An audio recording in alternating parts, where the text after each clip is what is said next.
Hello family, enjoy this relaxing moment with AfriTales 38. Remember to subscribe and share your thoughts in the comment section, and generously hit the like button because it means a lot to us. Please relax and enjoy as we dive in the story. The shoes that spoke. The church bells rang joyfully in the heart of Owerri. It was a perfect January morning. Sunlight poured through stained glass windows, casting golden hues over the white satin-draped pews. Outside, a band played high-life music while camera flashes danced like fireflies. The wedding of Somtechukwu and Nkem was the talk of the town. The groom, Somto, stood tall in his wine-colored agbada, freshly flown in from Milan. Sharp. Polished. Calm on the outside, but a storm brewed beneath his smile. This wasn't just a wedding day for him. It was also a day of confirmation. He had noticed things. Strange things. His mother once thanked him for the pair of brown slippers he never bought. The designer Ankara he shipped was nowhere in her wardrobe. And his fiancée, Nkem, always had an excuse. Shipping mix-up. Customs issue. It got stained, and I didn't want to worry you. But today, all the answers would come, because today, both mothers were under the same roof. Somto's eyes swept across the rows of guests. Then he froze. There she was, his mother. Seated near the altar. Smiling gently. But what she wore nearly stopped his heart. The shoes. Gold and silver. Crystal-studded Italian stilettos he'd spent 3 weeks picking out in Prague. He sent them 6 months ago to Nkem with a note. For your mother. I want her to feel like a queen on our big day. So why in God's name, was his own mother wearing them? His heart sank. He turned slightly, eyes searching for Nkem's mother. And when he saw her. Confirmation. Nkem's mother wore plain beige flats. The ones he had clearly labeled for his mother, simple, flat, functional. The insult hit like a whip. Somto's chest tightened. The betrayal wasn't in the shoes, it was in the message. My mother doesn't deserve the best. The reception came, but his heart was no longer in it. The music, the speeches, the dancing, he barely heard them. His groomsmen laughed, his uncles toasted, but he only watched. Watched the woman he had trusted switch faces like clothes. The same woman who had cried over WhatsApp calls, who claimed she loved his mother like her own, now stood before him in bridal elegance, hiding something rotten. He watched her laugh with her mother. He watched his own mother sit quietly, barely speaking. He remembered every time his mother told him, "My son, be careful. Eyes that see tomorrow often don't see today." He should have listened. Later that evening, in the bridal suite at the hotel, Somto stood silently as Nkem changed into her second outfit, a stunning wine and gold iro and buba. She looked radiant. He said nothing. "You've been quiet," she said, smiling nervously. "Is everything okay?" He stepped forward. His voice was calm. "Cold. Where did your mother get the shoes she wore today?" Nkem blinked. "Which shoes?" "The gold ones. The ones I sent for her." She hesitated. The smile cracked. "Oh. I gave them to her. I mean, my mom looked too simple, so I thought." "So you thought your mother deserved the royal treatment, and my own mother should wear leftover shoes?" Her face fell. "No. I didn't mean it like that." "You did. You've always meant it like that. This isn't the first time, Nkem. You've been switching my gifts for months. Please. I'm sorry. I married you today. But I'm divorcing you tomorrow." Somto, wait. But he was already walking toward the door. A woman who dishonors her mother-in-law has already dishonored her marriage. And with that, he left the room. Nkem collapsed onto the bed in her wedding gown, breathless, stunned. The laughter from the reception hall echoed faintly through the window, a haunting reminder that the party was over. Tomorrow would be February. And she would already be divorced. Gifts with the wrong name. Long before the wedding bells, before the crowd and cameras, there were boxes. Cardboard boxes, some wrapped in duct tape, others carefully sealed with foreign labels and notes written in neat, block letters. From Belgium to Nigeria. Somto was a thoughtful man. He didn't have much, but he sent what he could. Not just to Nkem, his fiancée, but also to two women he respected deeply, his mother, and hers. One day it was perfumes from Amsterdam. The next, Ancora lace from Italy. He labeled each gift with precision. For my queen, Mom. For the woman who raised the woman I love, Nkem's mom. But Nkem had other plans. In her small bedroom, she'd sit beside the open boxes, carefully peeling off the name tags. Her mother would stand behind her, arms folded. "This one is finer," her mother would say. "You know my mates will be there at the wedding. Give me that gold shoe." "But it's for his mother. Is she feeding you? Are you marrying her? Use your sense, Nkem. We need to shine that day." Nkem's conscience would whisper, "Don't do it." But her pride would shout louder. "Mama deserves the best," she would mumble, justifying it to herself. And so, with each box, the deception grew.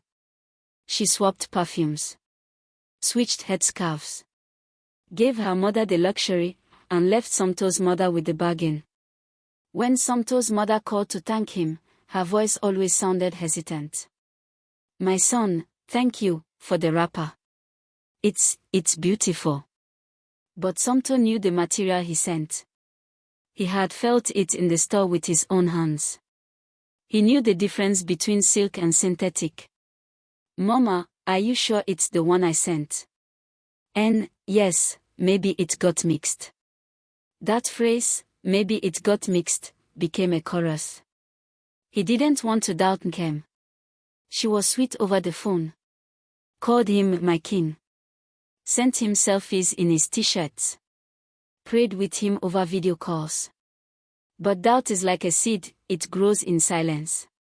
One afternoon, he spoke to his cousin Adiz, a sharp, observant girl who never liked pretense. "Bro, I won't lie to you. I don't think Nkem values Mama." "Why would you say that?" "She talks down at her. Even hissed at her once in the market. I've been watching her." Somto's chest tightened. But he needed proof. So he tested her. He sent one last parcel 2 weeks before the wedding. 2 identical boxes. Inside, 2 pairs of shoes. One gold, elegant, imported. The other, plain beige, locally made. He called her personally. "Nkem, the gold ones are for your mom. The beige are for mine." "Got it, baby. I'll deliver them myself." But on the wedding day, the truth wore heels. Later that night, after walking out of the bridal suite, Somto sat alone in his car outside the hotel. Guests were still dancing. But his world was quiet. He opened his phone and stared at the last text he'd sent her 3 days ago. "The way you treat my mother will show me how you treat me when I have nothing." And now, he had his answer. Echoes in the family compound. By the next morning, news had begun to spread like wildfire. In Nigeria, nothing hides for long, especially not a 1-month-old marriage crashing before the honeymoon even began. People whispered. Aunties gasped. Group chats buzzed with, "Have you heard? He walked out on the wedding night. She gave his mother another woman's shoes." It's spiritual, I tell you. In her family compound, Nkem sat curled up on her bed in a wrapper, her makeup from the day before still staining the pillow. Her phone rang non-stop, but she ignored them all except one. Uncle Emma calling. Her late father's elder brother. A man who rarely involved himself unless it was serious. She picked up slowly. "Nkem. Uncle. You have brought shame to our name." "Uncle, I didn't mean." The boy gave you everything. Gifts for everyone, yet you chose to deceive. Even if his mother insulted you, which she didn't, you should have swallowed it. Marriage is not lipstick and heels. It's respect. Humility. Please, I didn't know it would go this far. You knew, he cut in. You just didn't think it would catch up with you. He hung up. Nkem buried her face in her hands and wept. Meanwhile, in Somto's family house in Enugu, his mother sat in silence with her Bible open. She said nothing. Her silence carried more weight than any tears. Somto paced the corridor outside her room. His younger sister, Chioma, finally broke the tension. She disrespected you. Disrespected Mama. I'm glad you left. I didn't want this, Chioma. I wanted it to work. Love doesn't erase character, bro. He sighed. I just wish I didn't see it so late. You didn't, Chioma said. You saw it early. You just didn't listen. Somto walked outside, away from the compound, phone in hand. He had over 20 missed calls. The last one was from an unexpected number. Father Benedict, St. Michael Parish. That evening, Nkem, red-eyed and broken, knelt in front of the old priest at St. Michael's. She had walked barefoot from the junction, her wedding gown folded in a plastic bag, her pride shredded. Parishioners stared, but she didn't care. Father, I have failed. Father Benedict looked at her with calm eyes, aged with wisdom. Tell me everything, child. And so she did. From the first swapped gift to the shoes that spoke louder than lies. He's gone, Father. He left. He has every right to. But I didn't think I would lose everything. You didn't lose everything, the priest said gently. But you lost what your heart didn't protect, honor. He sobbed louder. Please, help me beg him. You are my only hope. The priest remained quiet for a while. Then he reached for his phone. Let us try. He dialed Somto's number. Cliffhanger, will Somto pick up the call? Will he listen? Or is it too late? At the foot of the altar. The old, wooden doors of St. Michael's Church creaked softly as Somto stepped inside. The air was thick with incense and silence. A few candles flickered on the altar, casting dancing shadows along the polished floor.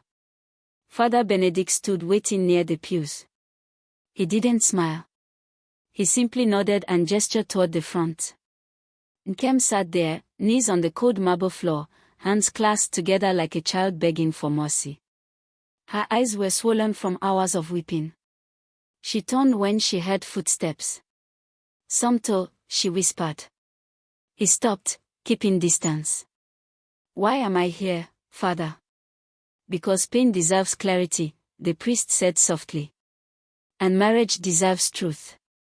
Somto looked at Nkem, once the girl of his dreams, now the woman who broke his trust with glittering shoes. Say what you need to say, he said, arms folded. Nkem stood, wobbling slightly. I was wrong.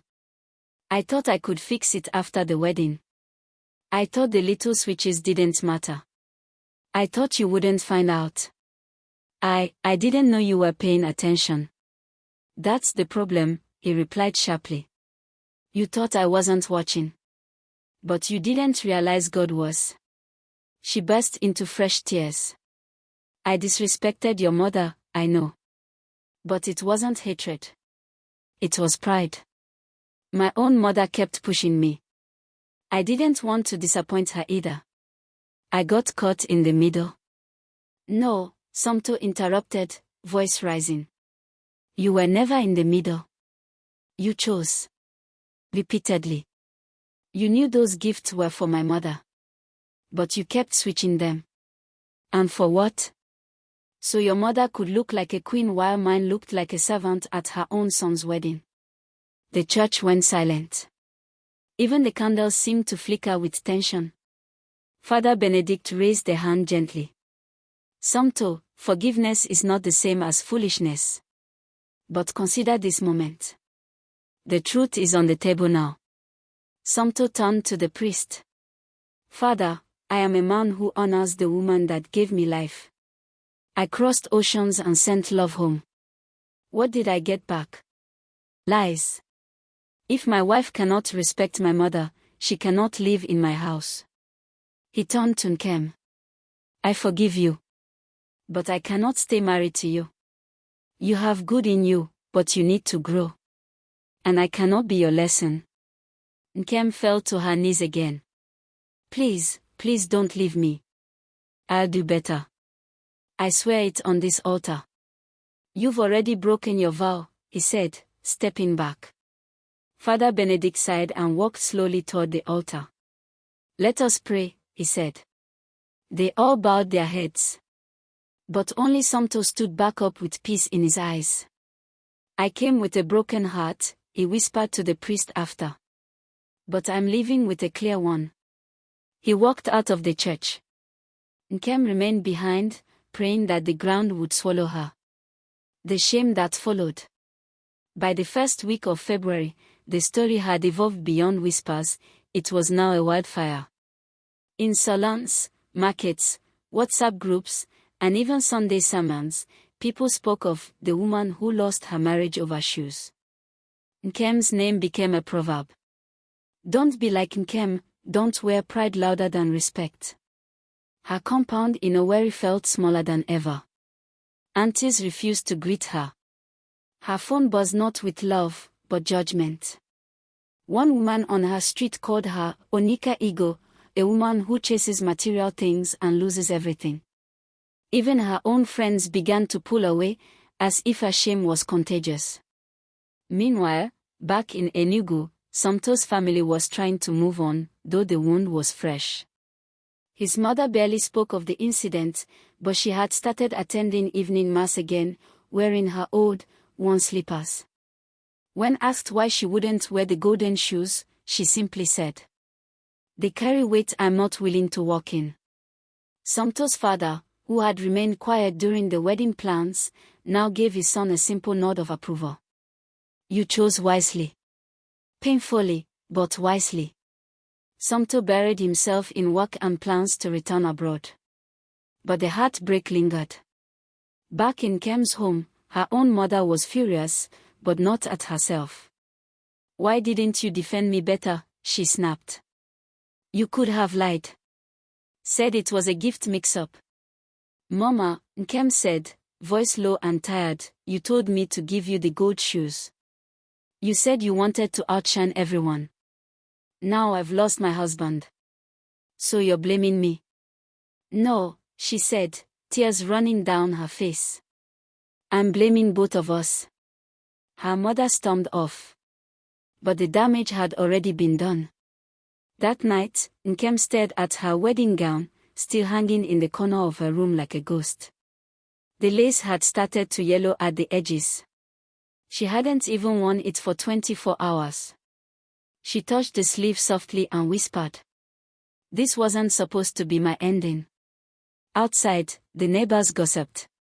She thought marriage was only for selfies. Even abroad money couldn't blind the boy. That priest must have seen fire that day. Nkem had it all. But she didn't defend herself. She just sat there, reliving the wedding over and over again, until even her dreams turned cold. One afternoon, her cousin Ifeoma paid her a visit. Ifeoma had been abroad once, and understood how difficult it was for women to earn respect from their in-laws. She brought food, silence, and eventually, truth. You wanted your mother to shine. I get it. But you dimmed someone else's light to do it. That's not love, Nkem. That's ego. Nkem covered her face. I was stupid. You were careless, but if you don't learn from this, you'll be dangerous. Letters unsent. Days passed. Then weeks. The wedding photos that once filled Nkem's phone now felt like mockery. She couldn't even look at her own smile anymore, it felt borrowed, like everything else she had worn that day. One morning in mid-February, after another night of crying herself to sleep, Nkem woke with a strange sense of stillness. She sat at the edge of her bed, pulled out a pen and a sheet of plain A4 paper, and began to write. Dear Mama Sumter, I write this not as your former daughter-in-law, but as a woman who has finally understood the harm she caused. I don't know how to fix the pain I brought to your doorstep, but I owe you something greater than silence, the truth. I took what was yours, and I handed it to another. I put pride above honor. I turned my eyes away from what mattered most. I can't undo the day you sat in the church in borrowed shoes, while my own mother wore the gift your son meant for you. But I can tell you this, I see now what I refused to see before. You are the mother of the man I claimed to love. And yet, I did not love you. I feared your presence, I competed with your wisdom, and I allowed my insecurity to become cruelty. I am sorry. She stopped writing. Tears splashed onto the page. She folded it carefully and placed it in an envelope. She didn't write an address. She wasn't ready to send it. But writing it made her breathe easier. That same day, she walked to the church and found Father Benedict sweeping the front steps. He looked up and smiled gently. You came. I'm trying, she whispered. I'm trying to become someone I can forgive. He nodded, setting the broom aside. That's a good place to start. They sat in the last pew together. The church was empty, quiet, like it was waiting for something new to be born. Father, why did he really leave me? Because some men don't just want a wife. They want a woman who can protect the values their mother gave them. But I thought I could change after marriage. No one becomes loyal after the altar. Who you are before is who you were carrying to the home. She wiped her eyes and looked toward the altar. Do you think I'll ever deserve love again? Father Benedict smiled faintly. The question isn't whether you'll be loved again. The question is, will you love differently next time? That evening, Nkem cleaned her room, packed away the wedding gown, and placed the unsent letter in a small wooden box beside her bed. She wasn't healed yet. But for the first time, she was becoming honest. Closure in a foreign land. The cold air in Brussels had never felt more isolating. Sumter stood by the window of his apartment, watching snow fall slowly onto the quiet streets below. The sound of the city was muffled by the winter fog, but in his heart, echoes of their wedding day still thundered. He had returned to Belgium 3 weeks after the wedding, alone. No honeymoon. No wife. Just suitcases packed with silence and heartbreak. Friends in the diaspora asked questions in hushed tones. You mean she gave your mother the wrong shoes, intentionally? Bro, no wa-oh, and you still went through with the wedding? He didn't answer them. He didn't have the energy. All he knew was that something inside him broke that day, not just trust, but vision. He had dreamed of a peaceful home. Sunday mornings with coffee and praise worship. A woman who'd love his mother like hers. A wife who would carry both tradition and tenderness. Instead, he got deception wrapped in lace. One chilly afternoon, Sumter visited a quiet Nigerian restaurant near the city center. It was owned by Mama Iyelo, a kind-hearted woman who treated all her customers like family. My pikin, she said as he entered. You look like heartbreak itself. He chuckled weakly. Maybe because I am. Well, I know they finish, she muttered, handing him a bowl of hot ogbono soup. But wisdom they help person dodge am. He sat down and ate slowly. Her words struck something inside him. Later that night, he opened a folder on his computer. Inside were pictures from the wedding, some taken by the official photographer, others candid shots from guests. He clicked through them one by one. There was Nkem smiling. His mother, seated. His sister, looking uneasy. Then one image stopped him. A zoomed-in shot of his mother's face, not angry, not sad, just disappointed. Not in Nkem. In him. It was a look that said, I trusted you to see clearer. He closed the folder and leaned back, eyes closed. Mama, I'm sorry, he whispered. Later that week, Somto received a letter in the mail. No stamp. No return address. Just his name written in familiar handwriting. He opened it slowly. Dear Somto, I don't deserve your time. But I need you to know, I see everything now. It was Nkem's letter. She had sent it after all. He read it once. Then twice. Then folded it carefully and placed it in his Bible. She has changed, he thought. But not for me. That night, he made a decision. He picked up his phone and called his mother. Mama. My son. I forgive her. But I won't go back. Then you've done right. What about you? Will you forgive her? There was a pause. Then a soft sigh. I already did. The moment I saw her tears in church. But forgiveness doesn't mean access. It just means I won't carry bitterness. Somto slept well that night, for the first time in weeks. Not because the pain was gone, but because clarity had come. He hadn't lost a wife. He had escaped a lesson that could have ruined him. And in that, there was peace. Ashes and a new beginning. 3 months had passed since the wedding that lasted just 31 days. The lace gown was gone, donated to a church outreach for widows' children. The wedding album was deleted. And the whispers around Kem Street had grown quieter, though the occasional stare still burned. But something had changed. Nkem was no longer hiding. She had joined a local women's fellowship group, the Daughters of Worth. Every Saturday, she swept the church compound with the others. No makeup. No jewelry. Just a scarf and a broom in her hand. People mocked her at first. See her, from bridal showers to church sweeping. But Nkem didn't flinch. Because for the first time in her life, she was no longer performing. She was becoming. She enrolled in a tailoring course at a nearby vocational center. On her first day, when the instructor asked everyone to introduce themselves, she stood and said, "My name is Nkem. I was once known for pride. Now I'm learning to sow humility into my life." The class went silent. But someone clapped. Then another. And another. One quiet evening, she found herself walking past the compound where Somto's mother once lived when she came visiting during the wedding. She hesitated.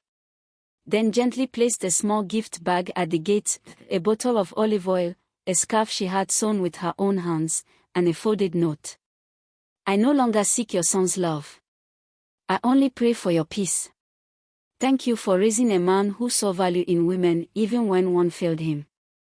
I am healing now. And I will do better, for myself, for God, and for whoever He gives me next." Nkem. She didn't wait for a reply. She didn't expect one. She simply walked away. Back in Brussels, Somto received a final text from Father Benedict. "She is growing, my son.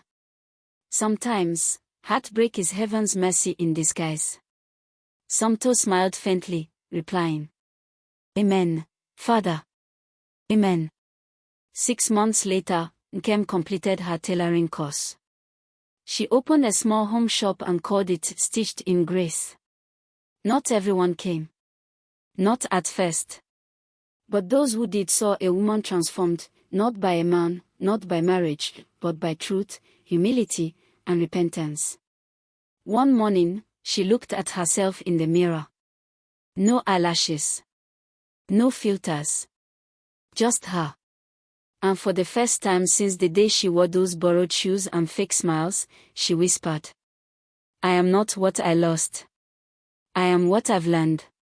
She smiled. It wasn't the smile of a bride. It was the smile of a woman becoming whole. Thanks for watching. Please don't forget to subscribe and share.